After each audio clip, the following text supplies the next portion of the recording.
Dear student, देखिए question यहाँ दे रखा है कि प्रोटॉन जो है वो यूनिफॉर्म वेलोसिटी से uniform electric and magnetic field okay जो एक दूसरे पे परपेंडिकुलर है उसमें जो है मूव कर रहा है। अब यहाँ पे साथ में क्या बताया कि इलेक्ट्रिक फील्ड को स्विच ऑफ कर दिया। If electric field is switched off then proton moves in a circular path of radius 1.6 into 10 raised to -5। मतलब ये सर्कुलर मोशन कर रहा है। तो मैग्नेटिक फील्ड में अगर इलेक्ट्रॉन ये जो चार्ज पार्टिकल है प्रोटॉन सर्कुलर मोशन कर रहा है, मतलब वो परपेंडिकुलर एंटर हुआ। एनीवे सर्कुलर मोशन कर रहा है तो उसका रेडियस बता दिया 1.6 into 10 की पावर -5। देखो सेम कंसेप्ट पे दो क्वेश्चन एक ही पेपर में पूछ लिया है, ठीक है। तो हमको जो है ना, जब कोई चार्ज पार्टिकल मैग्नेटिक फील्ड में सर्कुलर मोशन करता है तो उसके रेडियस का फॉर्मूला क्या होता है, तो हमने पढ़ा है कि भाई mv upon q into B होता है। तो अब देखो हमको रेडियस तो दे रखा है, उसने मैग्नेटिक फील्ड पूछा है, तो इससे अगर मैं मैग्नेटिक फील्ड लिखूं कि b is equal to, so this will become mv upon okay qr, okay qr। अब यहाँ पे जो है ना ये b को वर्कआउट कर लेंगे।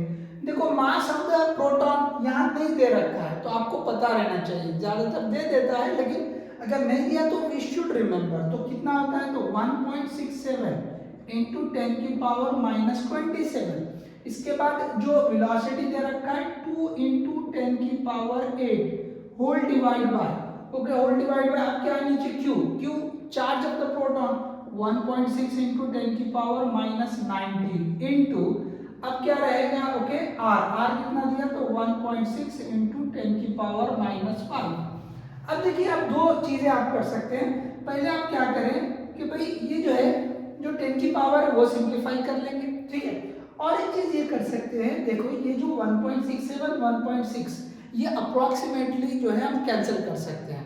तो यहाँ पे क्या होगा, कैलकुलेशन बहुत आसान हो जाएंगे। तो मैंने अगर इसको कट कर दिया, ठीक है, हमारा आंसर थोड़ा सा बढ़ के आ सकता है, ठीक है ना। ये हमने सेम को कट कर दिया, ठीक है। तो हम चेक कर लेंगे कि हमारा आंसर क्लोजली किससे मैच कर रहा है।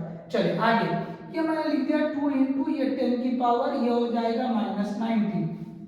अब देखिए नीचे क्या बचा है, तो नीचे बचा है आपके पास ये जो है 10 की पावर -19 और ये -5 तो 24 हो जा रहा है, या इसको ऐसे रहने दो, चलो ये कट जाएगा ना, ओके।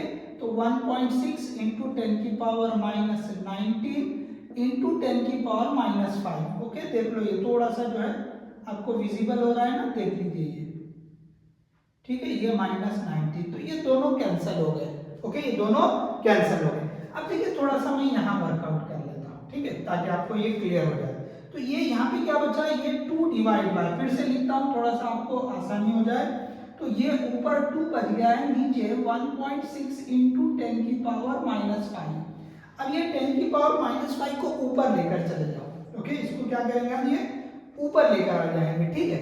तो अब देखो ये b इज इक्वल टू, तो ये 2 इंटू 10 की पावर ये +5 डिवाइड बाय 1.6 को आप रेशो में लिखो तो थोड़ा आसानी से जो है सिंप्लीफिकेशन हो जाएगा। 1.6 को 8/5 लिख सकते हैं आप, 8/5 को सॉल्व करके देख लो। तो ये इसको लिख दिया मैंने 8 डिवाइड बाय 5 को ऊपर भेजेंगे, सो 10/8 इंटू 10 की पावर 5। तो 10/8 मतलब क्या हो जाएगा 1.25, ये कितना हो जाएगा 1.25 इंटू 10 की पावर 5 टेस्ला। तो इतना आंसर हमारा आ गया है। अब थोड़ा सा देखो हमने यहाँ अप्रोक्सीमेशन किया था, तो चेक कर लो कि अभी क्लोज आंसर किससे मैच कर रहा है, 1.25 इंटू 10 की पावर 5, तो 1.2 लिखा, तो ये क्लोजली मैच है। So this is your correct answer.